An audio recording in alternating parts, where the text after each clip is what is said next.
Thanks, Pranoy. Do you mind enabling sharing? I'm not able to share my screen. Yes, that would actually help, would it not? Yeah, you're good. Okay, cool. Uh, do, do, do, do.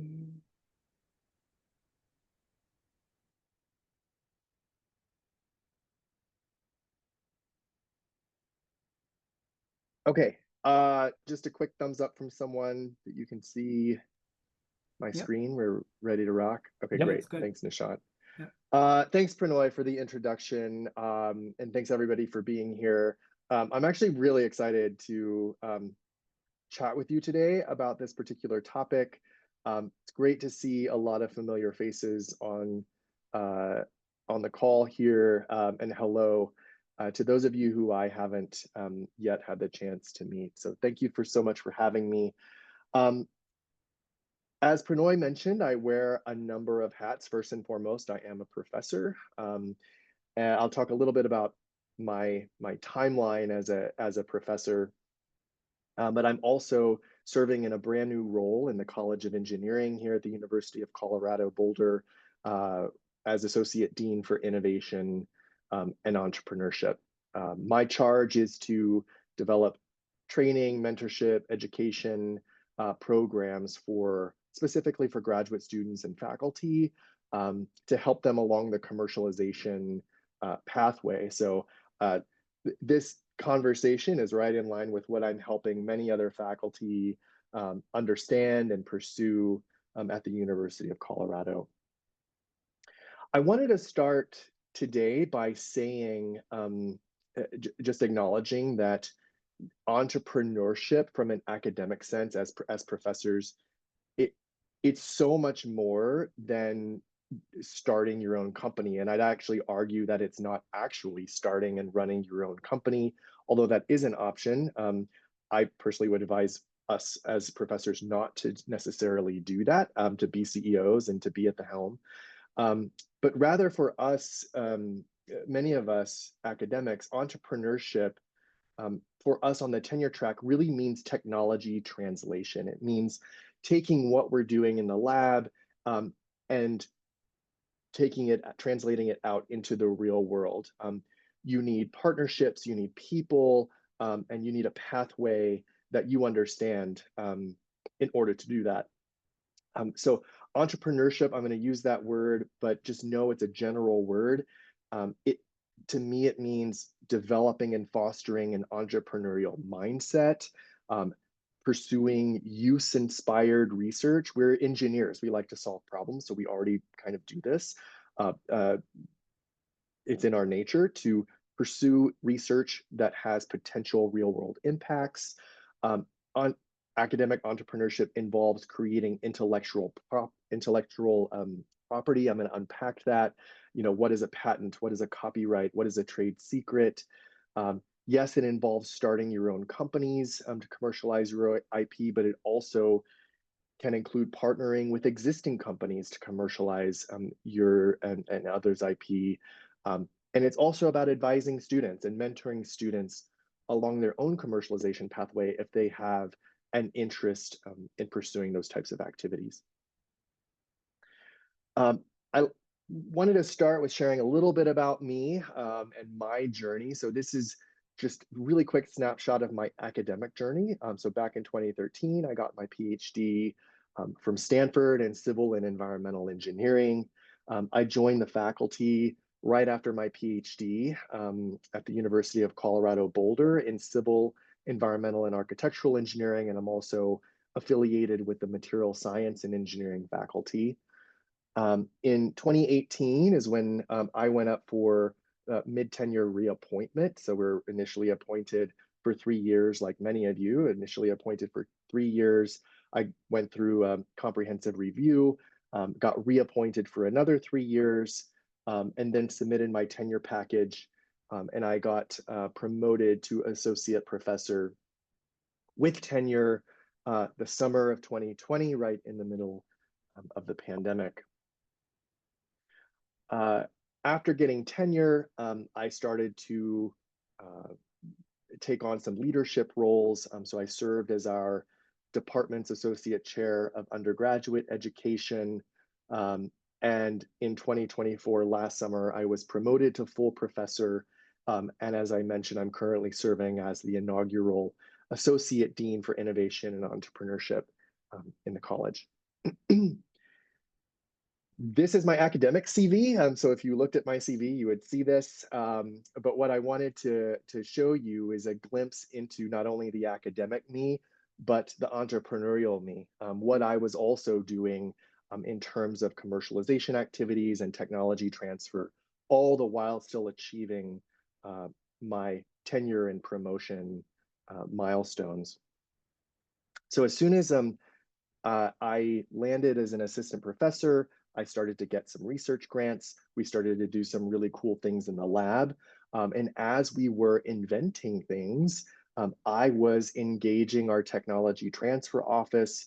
I was disclosing those inventions, what I thought to be pretty interesting, revolutionary discoveries to them. And our technology transfer office at the university took the reins and helped me file provisional patents, non-provisional patents, and PCT patent applications. I'm going to unpack what all of those mean here in a few slides. What's interesting about my journey is that as soon as I got reappointed, I was presented with an opportunity to go work for a startup. I reduced my appointment at the university to 20% so that I could still manage my research group, still apply for grants, etc. But I was engaged with a very large startup called Katera. Many of you may have remembered Katera, but it was a $1 billion SoftBank-backed startup that was going to revolutionize construction through vertical integration. I learned a lot at Katera. Do's and don'ts, so to speak. I also learned pretty quickly that I am a tried and true academic. I love the academic environment, and being in a startup environment, a large percentage of my time was not necessarily for me. I can talk more about my experience there, but I want to point out that I did not engage in this activity until I successfully was reappointed. That was really important to me.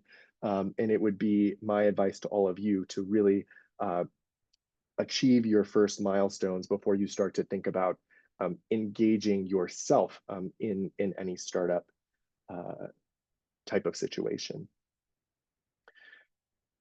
I was still continuing to submit invention disclosures based on our research and also submitting these patent applications. What was really unique about one of my projects through DARPA is that we were presented with an opportunity through their Embedded Entrepreneurship Initiative program, where they came to us and they said, hey, we think you invented something really cool. We think it might have some commercialization potential. We're going to give you another $250,000 to hire an external entrepreneur to do some of the initial entrepreneurial activities. I'm going to talk about the business model canvas in a few slides to see if there's something there. We said, okay, that's great. I knew I didn't want to take it on, so we ended up hiring a gentleman named Lauren Burnett to be our embedded entrepreneur for our DARPA project. And that really was the impetus of Prometheus Materials. So Prometheus is one of my startups that have spun out of my lab. I am a co-founder and advisor to Prometheus. Prometheus at that time, under Lauren's leadership, who became the CEO, raised a Series A funding round, and then Prometheus was off to the races, so to speak. Happy to double click on Prometheus or any of my other startups if you have any questions about that, but it's not really about my own journey. The rest of the presentation really isn't about my own journey. It's more like nuts and bolts, what I think you need in terms of takeaways. In addition to Prometheus, I also founded two other companies during the pandemic. One was a company in the carbon offset and carbon credit trading world. This was external to the university. That company was called Arius Earth. And then I also founded Minus Materials, which was related to my NSF Career Award and a follow-on ARPA-E award, which ended up being led by one of my PhD students, former PhD students. She got a pre-seed investment and participated in a startup accelerator called IndieBio. But I was back at the university 100% time at this point. And these 3 startups were spinning out, and I retained my position at the university. I was serving those startups in more of a co-founder and an advisory role. All the while, I'm still, to this day, submitting invention disclosures and deciding whether or not to pursue any patent applications. And then startups are risky. So as of this year in 2025, Aureus Earth has been shelved. It's basically not operating anymore.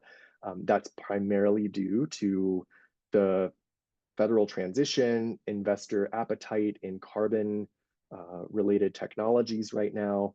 And the same is true with Minus Materials. So Minus Materials has been completely dissolved. And the IP has come back to the university, and we're looking at other commercialization partners to take on and commercialize that IP.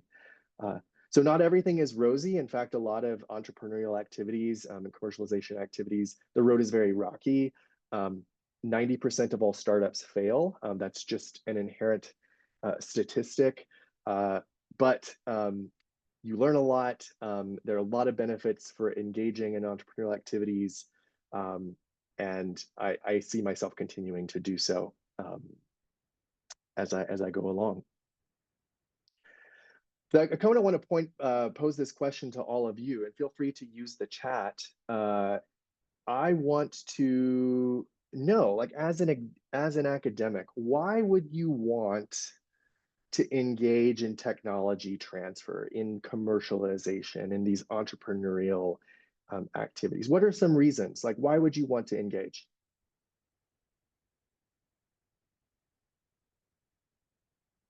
Great, real world impact. Other suggestions? Make money, great.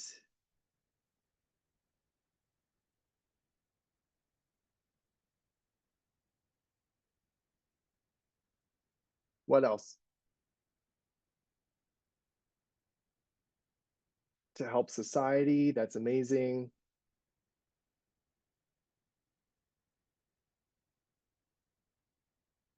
Enabling folks to succeed, to actually bridge what's called that valley of death. That's great, Prannoy. You're a great connector. I think you do this really well.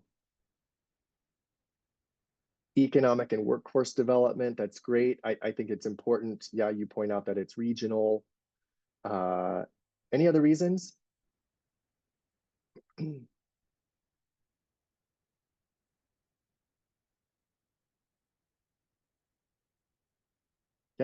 Yeah, it's fun. Great. Well, here's you hit on many of these. I'm gonna walk through a couple of these. One of the first one no one mentioned, but sometimes it's embedded in strategic plans of universities and of colleges to have commercialization activities be front and center. So you could be aligning with institutional priorities, which supports university and college visions around that service mission and having societal impact. This was mentioned, realize real world impact. So move those lab scale innovations into practice to address a really pressing societal need. I found that it actually increases your funding competitiveness for commercialization grants, like those offered through NSF's TTP program, which is Technology Transfer Partnerships program, SBIRs, STTRs, and ARPA-Es or ARPA-Hs or ARPA-Is. Those all have embedded commercialization activities that you must have in proposals. And you know the lingo, like having been involved in this, you now know the lingo, you now know really what you need to write about, what those initial milestones would be. It can actually increase your institutional reputation. So the we all know Stanford is a powerhouse of startup creation. MIT is a powerhouse of startup creation, and we owe a lot of their reputation to their ability to translate what they're doing in the lab to the real world. Pranoy mentioned this, economic contribution. So you're stimulating local, regional, and national economic development through startups and licenses and partnerships. It can enhance your own professional growth. So for me, I was feeling a little sterile and stagnant. I'm like, okay, let me get this. As an academic, I'm writing grants, recruiting students, publishing papers, graduating students, writing grants, doing research. But like the cycle kind of was continuing, and I wasn't really challenging myself in any new ways. So engaging in some of these activities really supported my own professional growth. I met a lot of great potential industry partners this way, a lot of investors this way. So I've seen a lot of tremendous value in engaging in these activities. And I brought that back to my classes. So this is really helpful too, where you can then impart some wisdom to students. You have some idea of how the real world works, and you can place your teaching in the context of real world problem solving. Chris said this, you can make money through royalties. At the University of Colorado, I just showed you the breakdown of how royalties flow back to the university. So if a patent is licensed to an external entity and they make money by utilizing that patent, dollars flow back to the university. And for every dollar that flows back, 35% goes to the original inventors of that idea. So that could be the faculty, that could be students. 15% is retained by the College of Engineering. 25% is retained by the university. And then 25% is retained by our tech transfer office, which we call venture partners at University of Colorado. So there is a financial incentive, just if you are inventing things and patenting them that ultimately get licensed and used by an external entity. Societal recognition for you being an innovator, and again, intellectual stimulation. I find this is really exciting. Pranoy mentioned it's fun. It's because we're using different parts of our brain. And there are many other reasons why you should engage. Okay, flip side of the coin.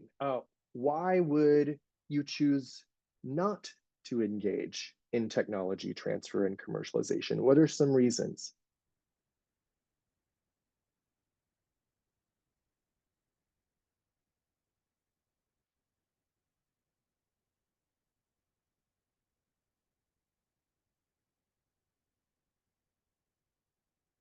Great, not factored into tenure, yeah, you're on the tenure clock, so maybe this is a distraction, lack of time. Maybe your tech transfer office has some restrictions or is non-existent. Lack of understanding, great, no framework. Tech transfer office isn't helpful. Any other reasons? These are all great.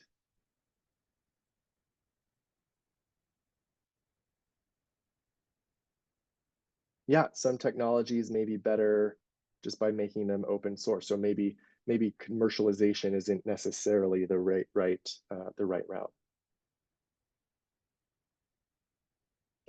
Yeah, it's stressful. It's totally stressful. Totally get that. These are all really, really good reasons. Yeah, uncertainty now, it's risky, right? It's risky, like I said, it's not a surefire guarantee. So much time was spent on Arias Earth and on Minus, and poof, like it's gone, right? So it is inherently risky. These are all really, really great. And I wanted to bring this also front and center because this is certainly a decision you have to make, right? And it has to be very personal to you. So some reasons I thought of, yes, a time commitment. So this takes time away from teaching and publishing and mentoring and academic service, which may factor more into tenure, right? So like we're not necessarily incentivized. Historically, we have not been as academics incentivized to pursue these activities. Academic promotion and tenure has often been based on publications and grants and citations, not on patents or startups. But that is changing. That is changing, as I will show.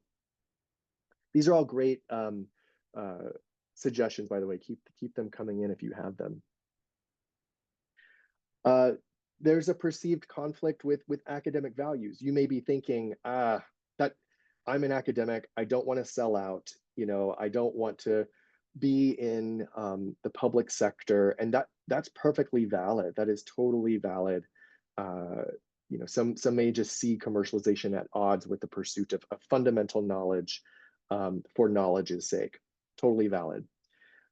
Risk aversion, we mentioned this, there's a financial risk, there's a reputational risk, putting your reputation on the line, and failure outside one's own expertise, which failure is uncomfortable for everybody.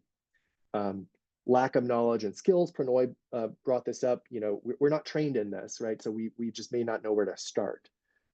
Institutional barriers, just like the tech transfer office, not be super helpful, or it's super slow. We all work in very bureaucratic institutions, so there may be some barriers there. Funding gaps, so bridging from lab scale proof of concept to industry scale validation, that valley of death, like depending on the timing, there may not be funding for your innovation, and so it may just have to sit. It may just have to sit on a shelf. We're seeing those funding priorities change in real time right now, from the Biden to the Trump administration. I get this all of the time in my role. Faculty are just afraid of conflicts of interest. They're like, this is bordering on ethical concerns that I have. If students are involved in research in a startup that's funding the university, it can get pretty gnarly, and I totally understand that. I'm going to help ameliorate that by saying that every university has a conflict of interest management office that helps you navigate this. So I'm hoping that this will not be a barrier for any of you. I'm always happy to talk about conflict of interest management, because mine is arguably probably the most gnarly, because I was involved in so many different startups. Personal preference, right? You'd rather do more fundamental research than more applied research. Totally valid. Skepticism about really the impact, if 90% of all startups fail. And there are plenty of others. There are plenty of other reasons. But I wanted to use this list to address that a couple of things. So I'm really here today. As Prannoy mentioned, there may be just some misunderstanding, or you don't know where to start. Some questions that you might have. I'm here today to help demystify that commercialization process for you, to define some terms. So hopefully lack of knowledge and skills, we start to lessen that as a barrier. Funding gaps, I will actually mention. So what I'm finding is that there's a huge opportunity right now for commercialization activities at universities. So if you have developed an initial technology through NSF or some other type of funding, NSF, the TTP program that Prannoy sent links to, SBIRs, STTRs, even some ARPA-E grants. There are other commercialization funding in our state. There is a lot of funding in that particular area right now. That funding has not been pulled. It has not been reduced. The current administration wants to drive our economy from the inside, and commercialization grants are the way to do it.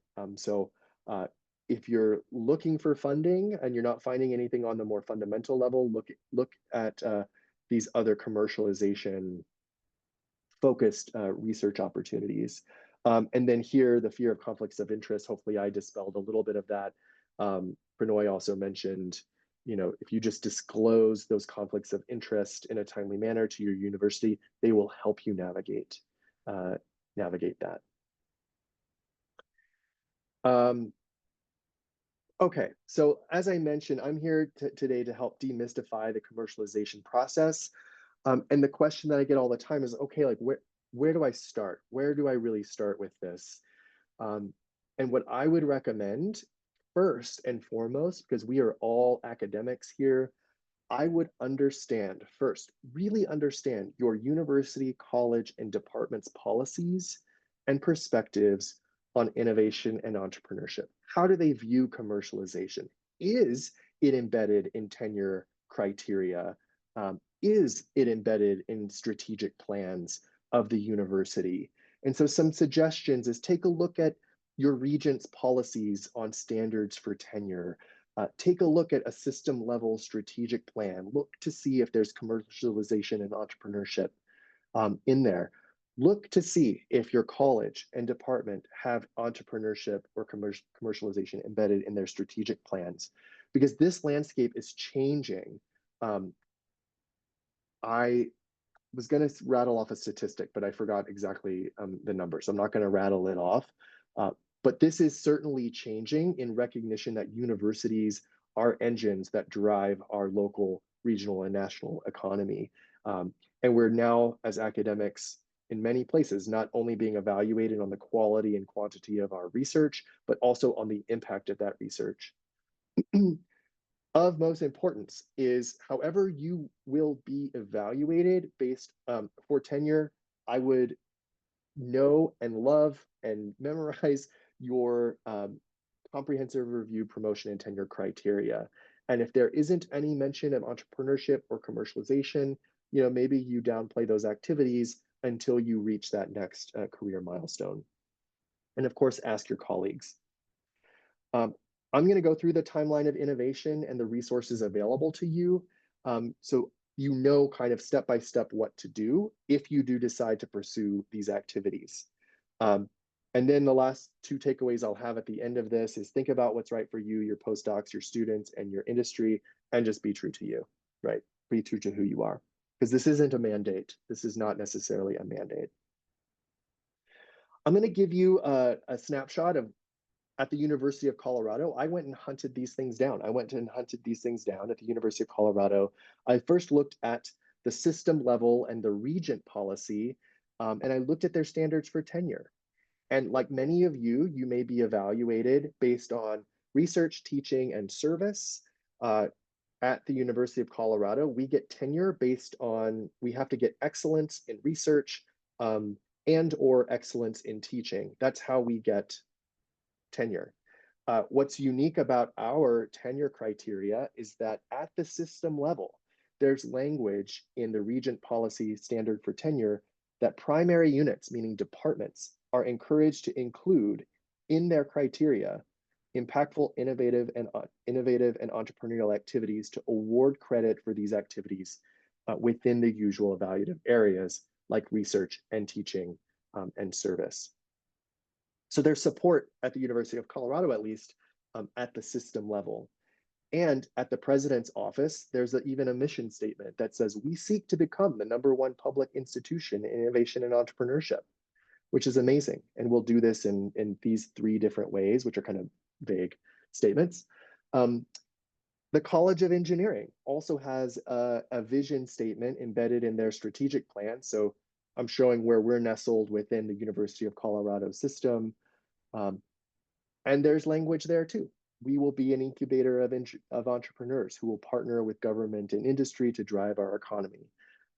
So, this is giving me a lot of confidence that what I do on the entrepreneurial side is actually valued by my colleagues and by my institution. And I just want to point out that, within the University of Colorado system, we have our tech transfer office. And all of you on the call, if you're at an R2, R1 institution, not necessarily a primary undergraduate education system, you too will have a technology transfer office. So meet those folks, talk to them, look at what programming they offer. What I think is the most challenging aspect, it's going to be related to my second agenda item here, is okay, now that you have figured out, okay, I do want to do some commercialization, what do I do? Like, what are the steps? And really, my role in the college is to help faculty just like you uh, take your technology all the way from inspiration, you're inspired to solve a problem, all the way to realize real world impact. So the question is, how do we do that? Um,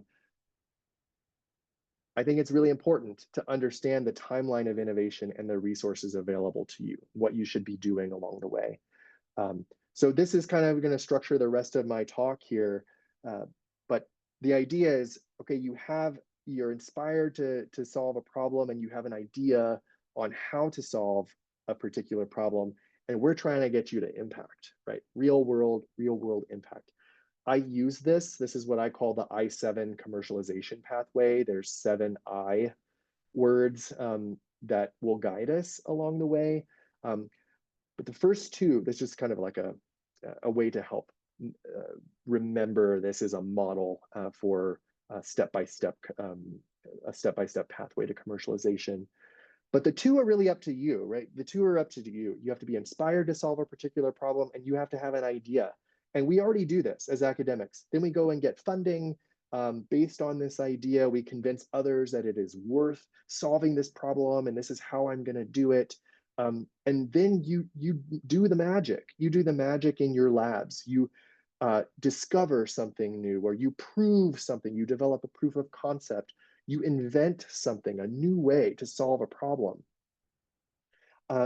And for most academics, we kind of stop here. We were like, woo, we did something really cool, write it up, send it to CCR, hope it gets past the editor's desk, and then it gets published. Great, there's a new way to solve the freeze thaw problem in concrete with fly ash.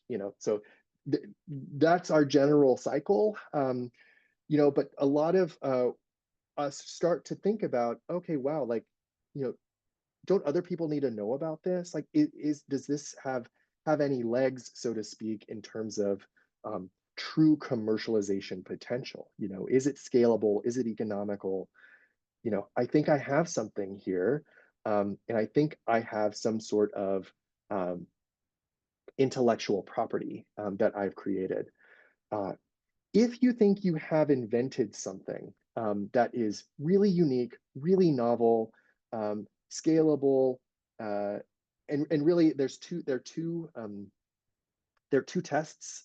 One, it has to be non-obvious, so it has to be novel. It has to be non-obvious to someone trained in the art. So, to me and Pranoy and others who've been around a bit longer, like, would we look at that and be like, oh, wow, that's actually like really clever. Would never have thought of that. So that's unique and novel. And then number two, does it have utility today in the marketplace? Like, those are kind of the two tests. If so, I think you have generated an invention that should be protected under the broad category of intellectual property. What's really important is that if you think you have something that should be protected under the umbrella of intellectual property, do not publish it first. And do not go to a conference and explain to everybody what you have invented. You will first want to engage your technology transfer office and file what is called an invention disclosure. You will tell them, hey, here's a draft of my paper. I think I have invented something, and I'd like to protect it.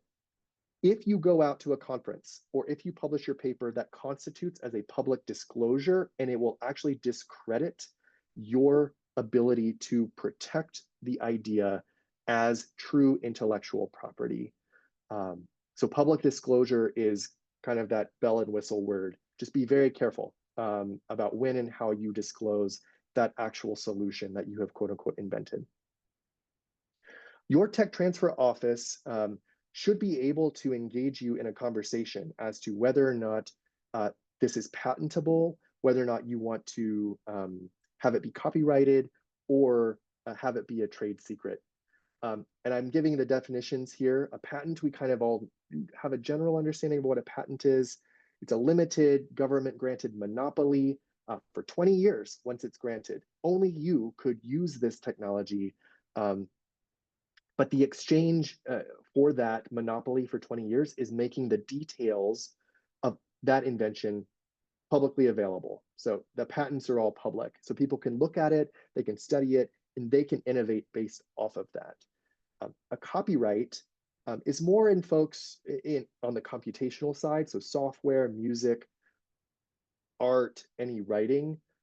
Copyright gives the creator of an original work of authorship the exclusive control over its use. So these are like images too. Less common in our general area, but that is available for folks who are, like I said, doing more software development. And then a trade secret is, it's the best example of a trade secret is the recipe for Coca-Cola. No one knows the recipe for Coca-Cola. It is not publicly available. There are 2 people in the world that know the full recipe. They keep it as a trade secret. So nothing is published about it. It's all confidential, etc. This kind of goes against our main charge as academics, is create new knowledge and let everybody know about it. So that's why patents are more common in terms of protecting intellectual property in our particular research domains. I wanted to walk through the steps in the patenting process so you know like what all is involved.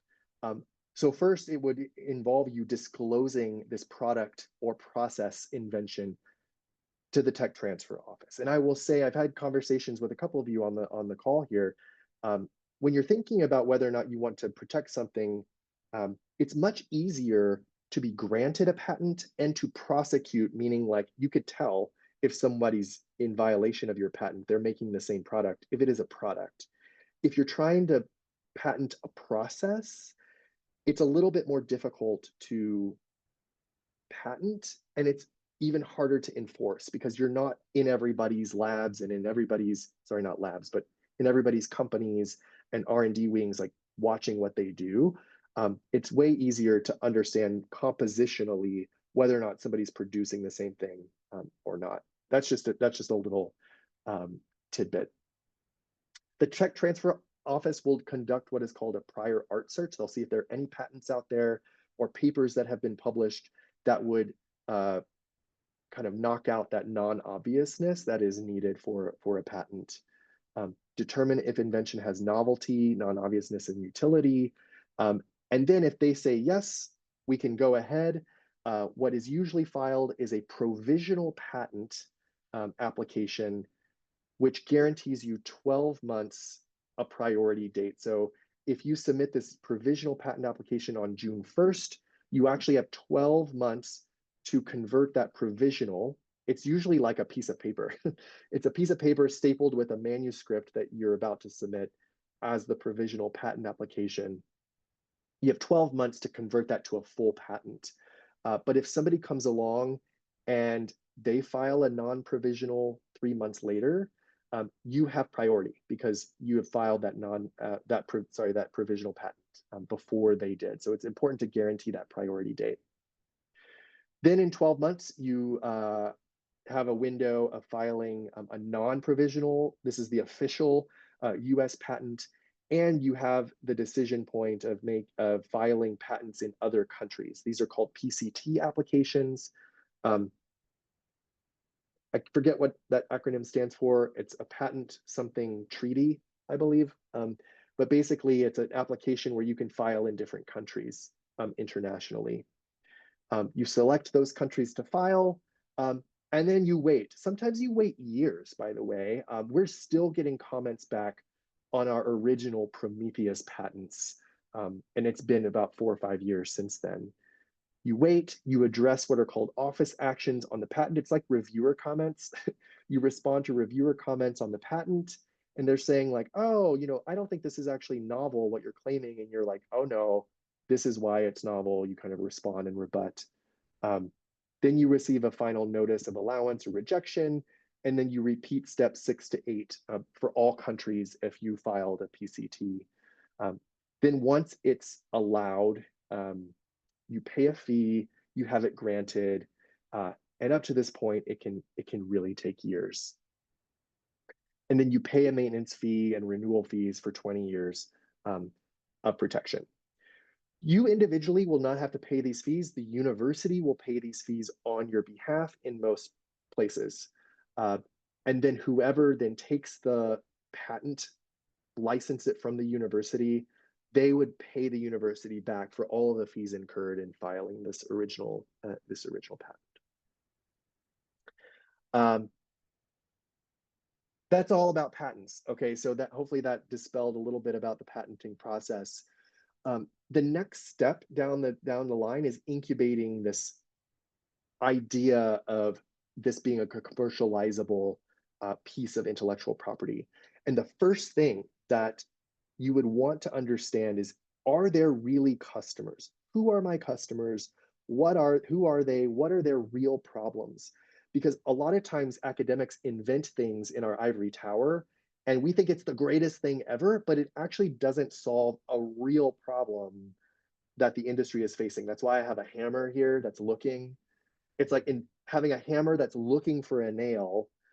You know, and trust me, we've done some really great things in the lab too, but it's not really solving a huge pain point for the industry. So that's where programs like the NSF I-Corps program helps you do some of this preliminary customer discovery.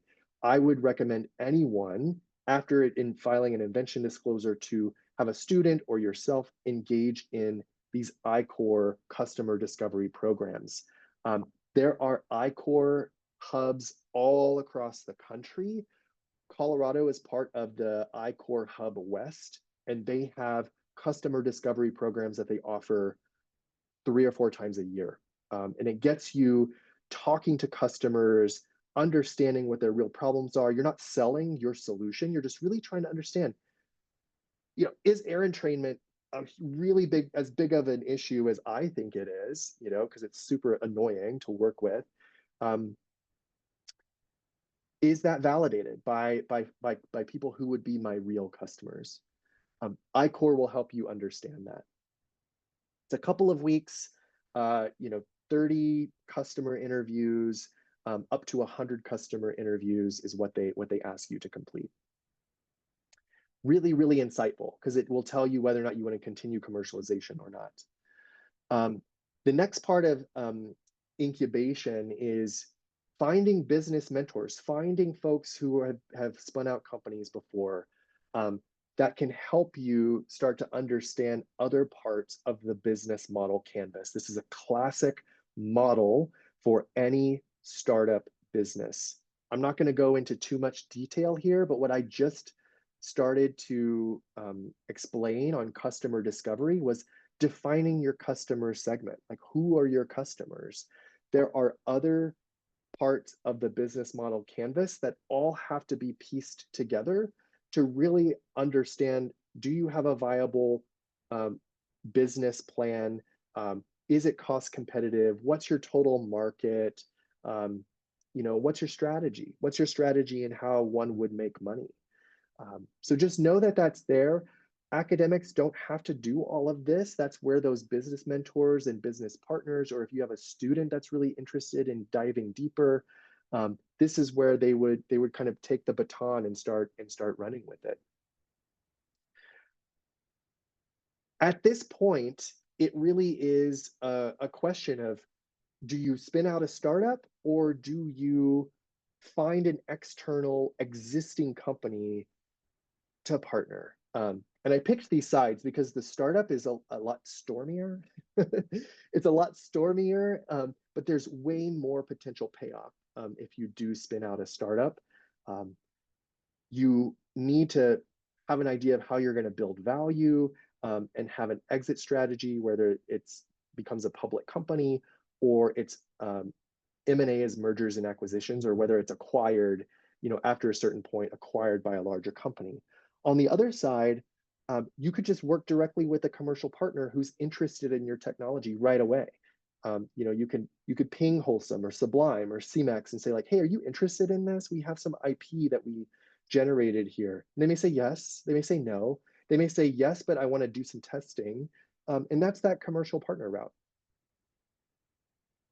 If you go the startup route, I also wanted to put some numbers to uh, and just be a little realistic with um, establishing a startup and what it means in terms of equity as one would take as a co-founder, and especially as a professor.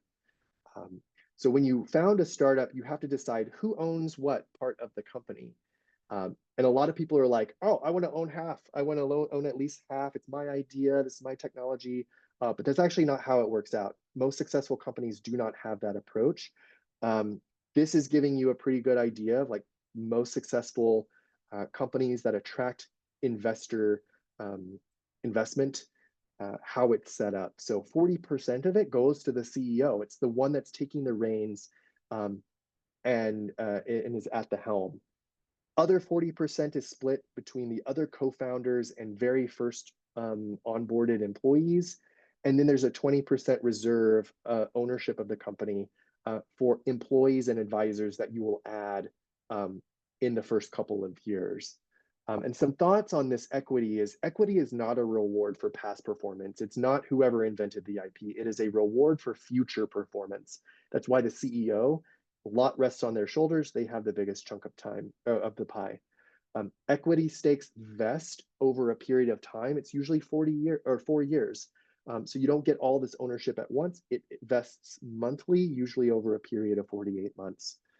Professor founders like me and you, if we don't want to be full-time at the company, our equity stake is small. It's max 10%, I have seen, max 10%.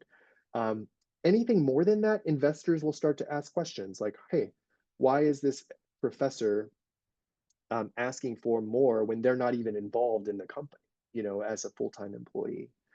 Um, Professors, in my experience, do not make good CEOs. We may think we're right for the job, but we are very technical. We are not business savvy, and we have a lot on our plate.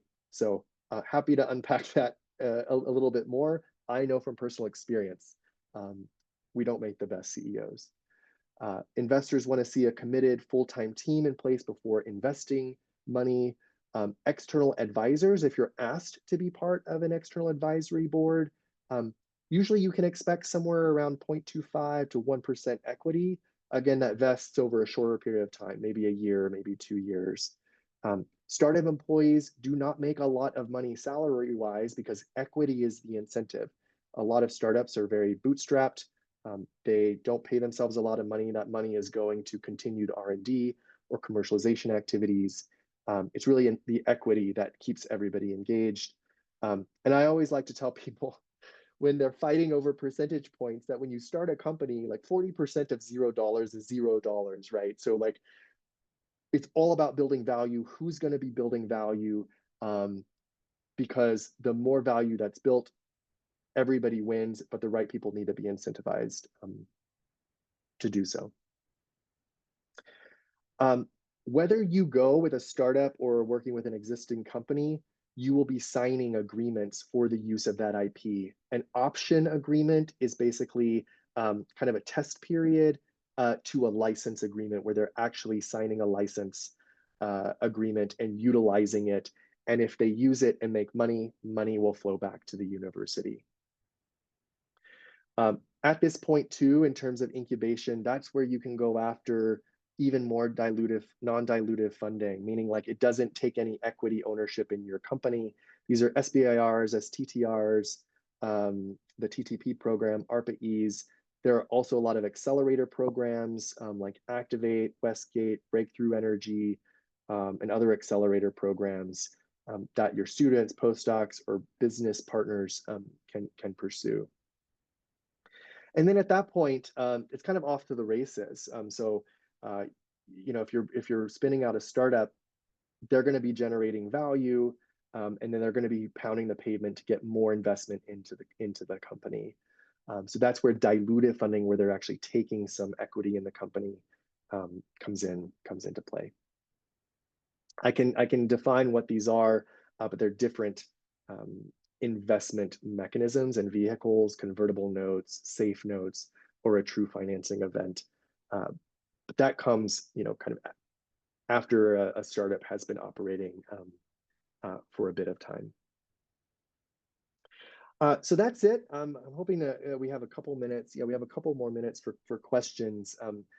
But my last couple of points, and then I have some overarching parting thoughts. But given all of that, like think about what's right for you at this stage in your career, your postdocs, your students, and your industry, our industry, and also be true to you. Some parting thoughts I had, first and foremost, know the standards of tenure at your home institution. And if you don't have them, ask a lot of questions. Um, don't consider commercialization activities too seriously until after reappointment. Even if you're not interested, your student or postdoc may be, so learn how you can support them along their own journey. Uh, I didn't talk a lot about specifically the cement and concrete industry, but innovation in our industry, which is a commodity market, and entrepreneurship in general, as just its own thing, like it's challenging. It's really, really challenging. Happy to share more insights on this, but we are in a commodity market. It's very disaggregated. Um, Supply chains are kind of wackadoodle. We're seeing some innovation, but we've historically not been super innovative, and it just is a challenging space to be in. Not all ideas are worth patenting or pursuing commercially. Some are just worth publishing, right? And maybe that will be useful to folks 10, 50, 100 years from now. Don't underestimate the importance of customer discovery, product market fit, and teaming. These are the primary reasons why startups fail. And really, again, do what's right for you and do it for the right reasons.